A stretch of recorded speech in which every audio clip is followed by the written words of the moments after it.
Saudações a todas, sejam bem-vindas. Hoje nós vamos conversar sobre a artesania das relações, né? Cada relacionamento afetivo é em si próprio como um organismo, ele é único, tem um funcionamento próprio e por mais que aconteçam, né, exemplos do lado de fora que digam como deve ser, né, a cada relação nós temos um funcionamento próprio e único daquela relação. As relações são completamente artesanais, feitas uma a uma, ato por ato, dia após dia, né? Então é muito interessante a gente poder olhar para as relações agora a partir desse ponto e compreender de que maneira essa artesania se desenvolve, né? O que nós estamos falando quando tentamos nos aproximar desse conceito de artesania? De verdade, a primeira coisa, né, que eu gostaria que vocês pensassem é que nós vamos nesse momento, juntas, quebrar a estrutura, quebrar o paradigma, vamos dizer assim, do que como deve ser uma relação afetiva. Porque muitas vezes, ouvindo o coletivo, ouvindo aquilo que vem como estrutural, como social, cultural, estrutural, que chega para nós nos percebemos diferentes daquilo que se espera de nós, né? E muitas vezes nós tentamos ocupar dentro da relação algo que é dito que nós deveríamos, mas que de alguma forma não acontece, não tem espaço, não tem território para essa atuação e aí, talvez ela nem seja desejável, tão desejável, né? Muitas coisas que vêm, muitos padrões que vêm aí pela questão da tradição, vamos dizer assim, de relacionamentos afetivos, vem de um lugar muito desconfortável, onde os relacionamentos tinham pouca horizontalidade, pouca conversa no mesmo nível, né, de vozes potentes de um lado e do outro.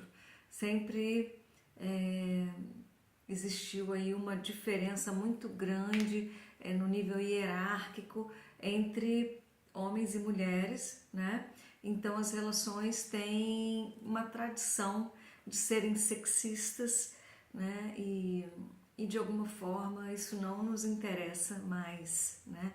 Em algum momento atrás estávamos ali e não tínhamos nem a possibilidade de pensar sobre sair dessa situação, mas no transcorrer do tempo, com esclarecimento, com desenvolvimento de consciência crítica, com desenvolvimento de luta por equidade, a sociedade está galgando aí passos para relacionamentos afetivos muitíssimo mais saudáveis do que já vivemos tempos atrás. Então, super vale a pena a gente poder olhar com calma, olhar para as possibilidades e para as capacidades que temos e que muitas vezes passam despercebidas no sentido de fazermos a relação que queremos fazer, né?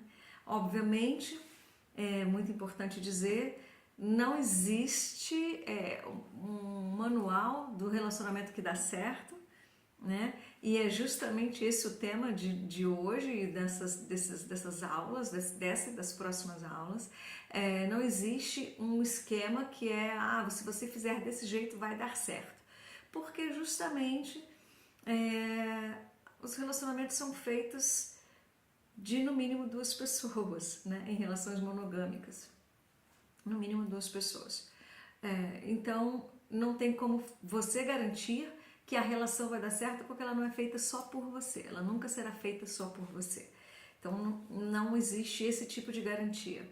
Se tem pessoas que oferecem esse tipo de garantia, sai de fininho, né? Porque não vai encontrar verdade no fundo daquelas dicas, né? Então eu diria que vamos estudar um pouco, vamos aprender a olhar para as relações de uma maneira mais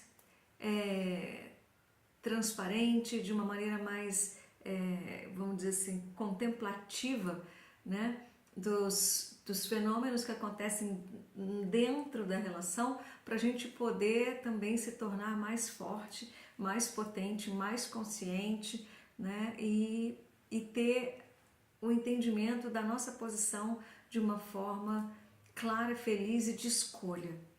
Então vamos em frente estudar sobre a artesania das relações.